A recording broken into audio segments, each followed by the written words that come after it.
Hi, my name is Sally, and as you can probably tell, I'm an avatar. I work for Pat and Warner, and they run Warner's Tree Surgery. Warner has been treating sick trees for over 50 years, and Pat has been answering the phone, talking to the customers, and lining up work, and basically doing everything else that needs to be done. Warner is making a series of videos that hopefully contain all the things he's learned about trees over the last 50 years. This is the first one. It's about the danger the ash fly poses to ghost gum trees. If you would like to help us get the word out to other people, this would be a good time to like this video and subscribe to our channel. Thank you. Over 40 years ago, California, Arizona and New Mexico instituted a program to get rid of the ash fly, because it was so destructive to trees and commercial crops.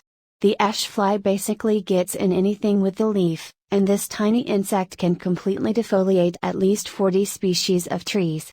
The ash whitefly has a 60-day lifespan, but for 55 days it's an aphid-like creature that is too small to see with the naked eye. The adult winged insects are just barely visible. In the past, California, Arizona, and New Mexico were successful in eradicating this pest with a combination of poisoning neighborhoods, crops, and orchards, and importing the ash fly's natural predator, a very small wasp, but at this time, as far as I know, nothing is being done about them. It's hard to see the ash fly on ghost gum trees unless you know what you're looking for. In the past, aphids would infest ghost gum trees' leaves, and if you touch them, they would feel sticky. Well, the ash fly does the same thing. So, if your ghost gum tree's leaves are sticky and you live in Maricopa County, Arizona, you probably have the ash fly. The difference between the ash fly and the aphids is the ash fly will turn the ghost gum leaves white, and if you know what you're looking for, before that happens, the top leaves of the ghost gum tree will look a little weird. So, if you see your neighbor's trees with a few of their branches turning white, this is probably caused by a boring insect that's went completely around a particular branch, or it's caused by the ash fly. In order to control the ash fly, you need to poison the trees. You also need to start fertilizing your trees on a regular basis. I'm going to tell you which poison to use in a minute, but first you need to understand that the poison I recommend has nitrogen in it, and too much nitrogen is bad for trees. So, you need to put the poison down, and then 6 months later you get a good general purpose fertilizer, and you treat the trees with it. If you live anywhere within 30 miles of Mesa, Arizona, you need to get Warner out to treat your trees with something that will kickstart their immune system. You see, every cell of every plant has enzymes that dissolve fungus, bacteria, and viruses, and because the ash fly has been in your trees, those enzymes have been depleted.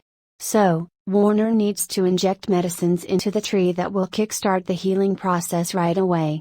You can protect your trees by treating them with Bio Advanced Tree and Shrub, which you can get at Home Depot. This is a terrible poison, is so bad it was taken off the market for professionals to use, but thanks to some sneaky politicians, it was grandfathered in, so a 10-year-old kid can walk in and buy all he wants. Anyway, if you know it's toxic, you'll be fine, just don't go sticking your hands in it and licking your fingers. If you're careful, and a little bit afraid, it's safe to use.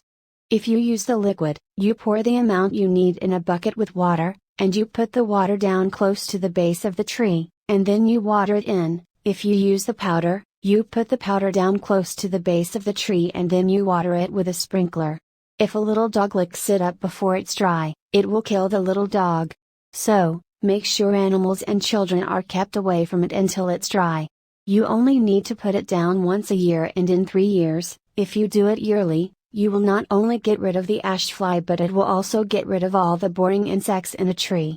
There's one more thing I need to tell you. Every place in the world where it rains, the water falls off of the trees at the drip line, and because that's where the water falls, that's where the roots that pick up the micronutrients develop, and all the instructions you get for the fertilizers tell you to put the fertilizer out at the drip line.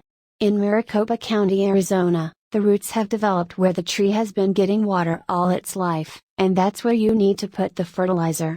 So, just ignore the instructions, and do it the way I just told you.